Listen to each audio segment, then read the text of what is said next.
Okay, Dollars Want Me. Mhm. I have to admit, when I first saw that title, I thought, is this clickbait from the past? But getting into it for this deep dive, it's actually pretty interesting. We're talking about a book from 1903, so get ready for that. Yeah, back when people thought putting on a nice hat was the key to financial success. Right. But jokes aside, the book is called Dollars Want Me, and it's less about those, get-rich-quick schemes and more about shifting your entire mindset around wealth and success. And that's what makes the author, Henry Harrison Brown, so interesting. He wasn't some Wall Street tycoon. He was a Unitarian minister, believe it or not. Really? A minister writing about attracting dollars. There's got to be a story there. Oh, there is. See, Brown actually transitioned from ministry into advocating for mental healing. Hmm. So he brought this whole different perspective to the idea of wealth and success. It wasn't just about material riches, but about tapping into your inner potential, that kind of thing. So less prosperity gospel, more like prosperity through personal power. You can say that. And that's where his central idea comes in, this whole dollars want me concept.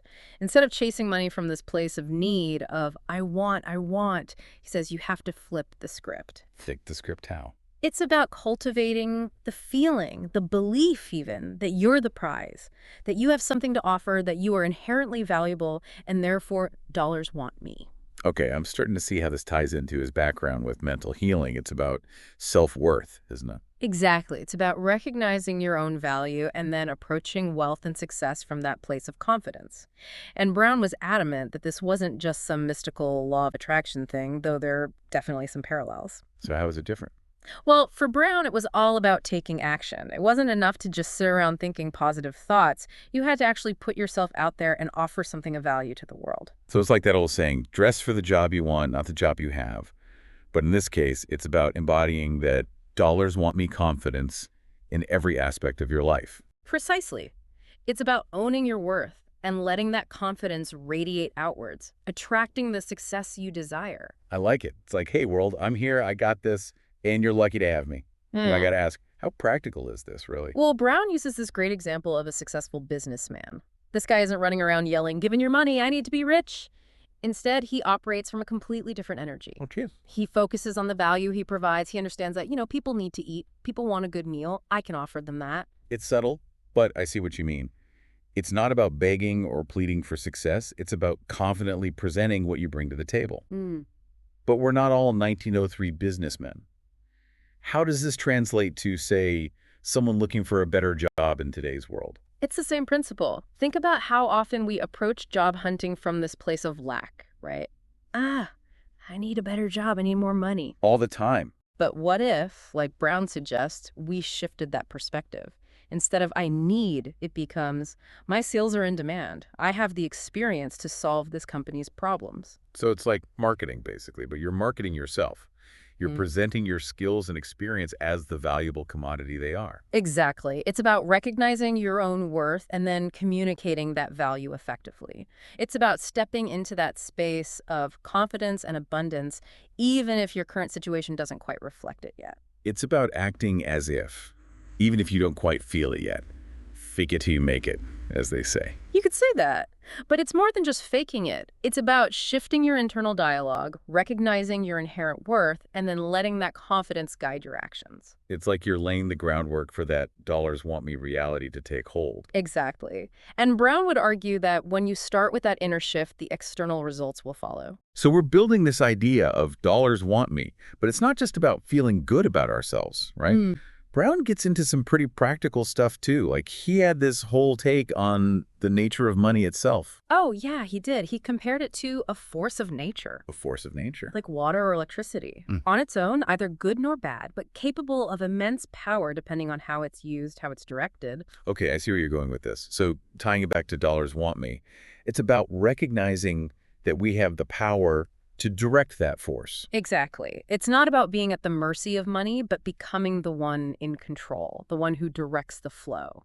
I like that. So how do we actually do that? How do we go from feeling powerless over our finances to becoming this master conductor of money? Well, Brown believed it starts with a shift in perspective. Instead of viewing money as something scarce, something to be feared or coveted, he wanted us to approach it from a place of abundance. Abundance meaning. Meaning, even if you don't have a ton of money right now, you can still cultivate a mindset of abundance by focusing on the value you do have, the value you're creating, and the value you're giving.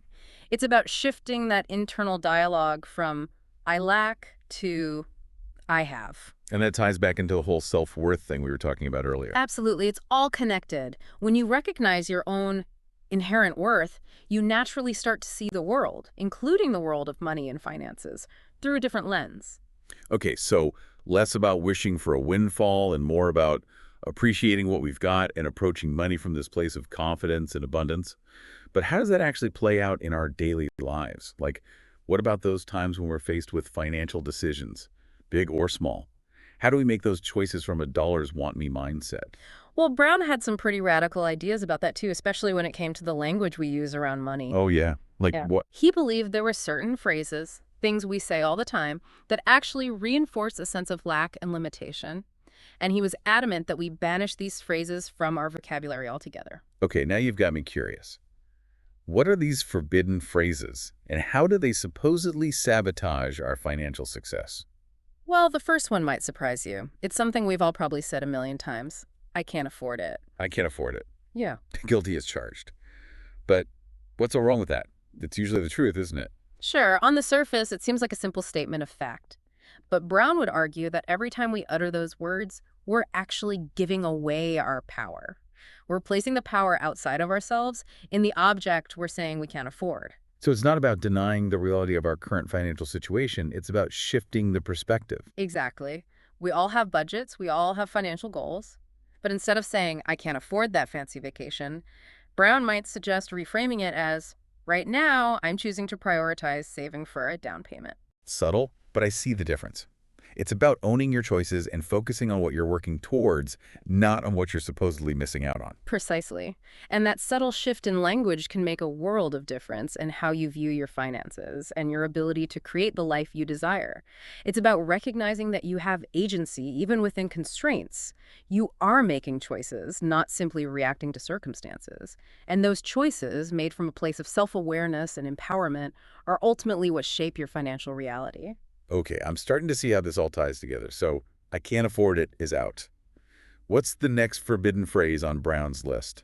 Well, this one might hit a little too close to home for some of us, especially after, say, a successful shopping spree. Brown wanted us to eliminate the phrase, I've spent so much. Oh, I know that feeling. That wave of guilt that washes over you when you check your bank account after a little retail therapy. It's a common one. But Brown wanted us to remember that every dollar we spend is actually an investment. It might be an investment in a tangible item, like a new computer to help you work more efficiently. Or it might be an investment in an experience, a delicious meal, a concert ticket, a weekend getaway. So it's not about denying ourselves the things that bring us joy. It's about reframing how we view those purchases. Exactly. By viewing spending as an investment, even in those seemingly small or fleeting things, you change the entire dynamic.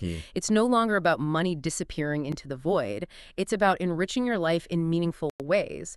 It's about shifting from that scarcity mindset, I've spent too much, I won't have enough, to one of abundance. I'm investing in experiences and things that bring me joy, nourish my soul, and enhance my life. That's a really great way to look at it. It's about finding the value in each experience, in each choice we make. It takes the guilt out of spending and puts you back in the driver's seat. You're not mindlessly throwing money away. You're consciously choosing to invest in things that matter to you. Precisely. And that sense of agency, that feeling of being in control of your choices and your finances, is a powerful antidote to the fear and scarcity that often hold us back. This is good stuff. Okay, so we've tackled I can't afford it, and I've spent so much. What's the final phrase Brown wants us to banish from our financial vocabulary? This one can be a bit tougher as it often relates to past experiences, maybe even some financial setbacks or mistakes. Brown was adamant that we eliminate the phrase, I've lost so much. Ooh, yeah, that one's a bit heavier.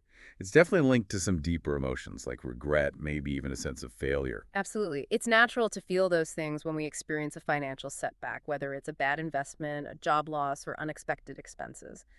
But here's where Brown's philosophy takes a truly radical turn. He suggests that even these perceived losses are actually opportunities for growth and learning. Wait, so even our biggest financial blunders can be seen as positive. Well, positive might not be the right word. It's more about reframing those experiences. Instead of dwelling on the loss itself, Brown encourages us to focus on the lessons learned. So it's about extracting wisdom from those experiences, Yeah. turning those financial faceplants into like financial wisdom nuggets. Exactly. Ask yourself, what can I learn from this experience? How can I use this knowledge to make wiser choices in the future? Brown truly believed that every experience, even the seemingly negative ones, holds the potential for growth and transformation. It's simply a matter of choosing to view it through that lens. It's about reclaiming your power, even in the face of setbacks, and using those experiences to build a more secure and abundant future. Okay, I have to admit, that's a pretty powerful reframing. It's like taking those financial failures and turning them into stepping stones. Precisely.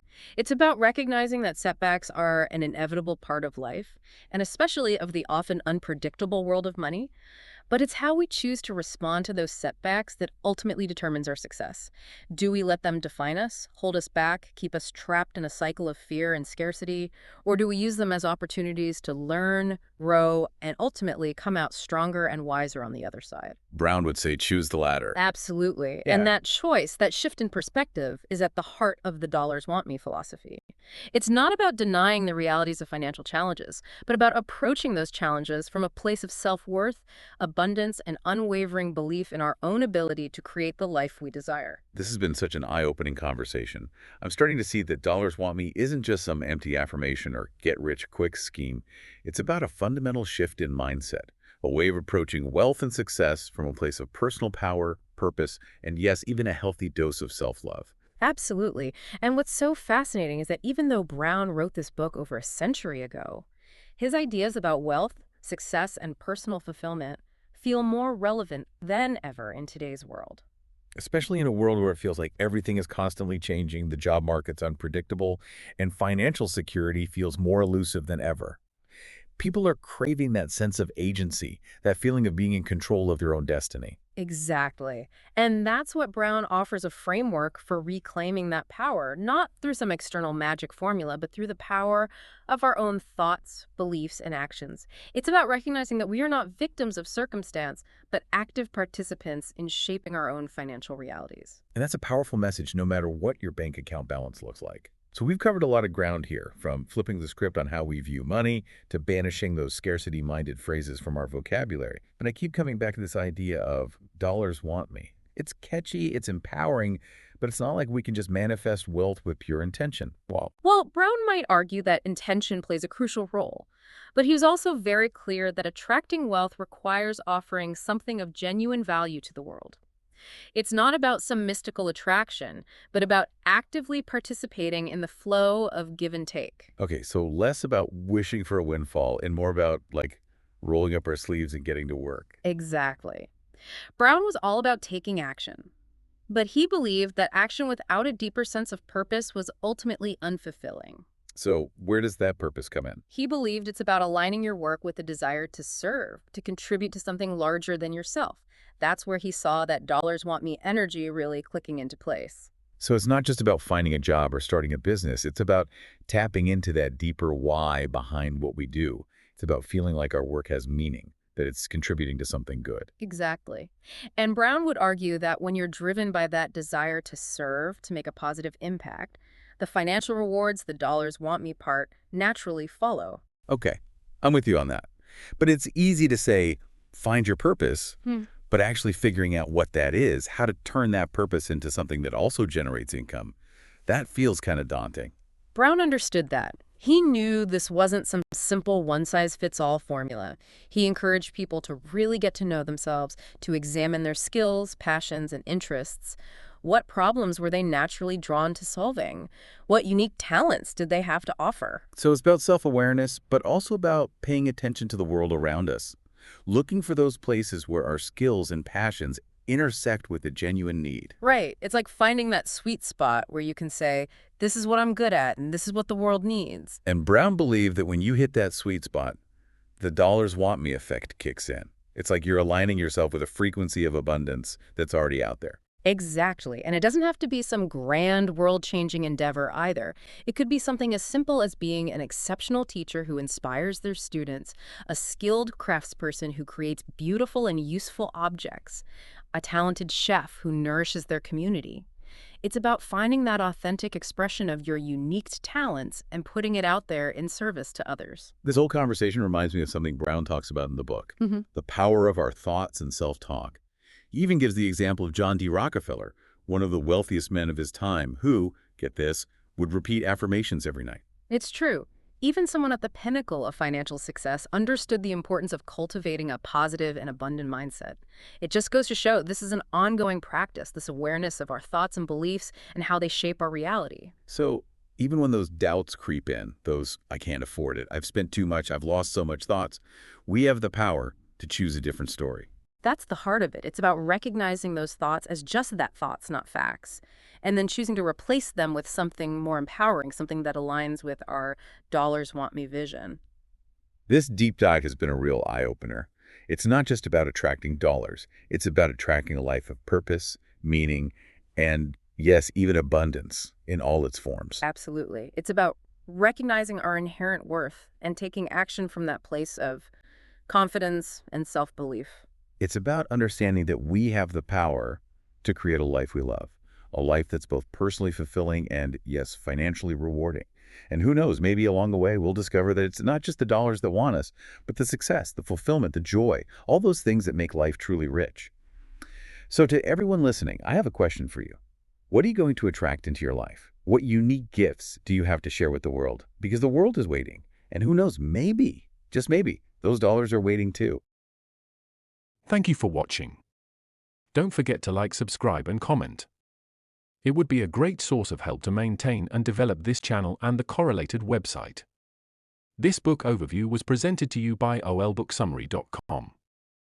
Are you interested in more insights into personal development books or motivational and inspirational books? Please visit olbooksummary.com and you will find a library of the most helpful self-development and human character development books overviews.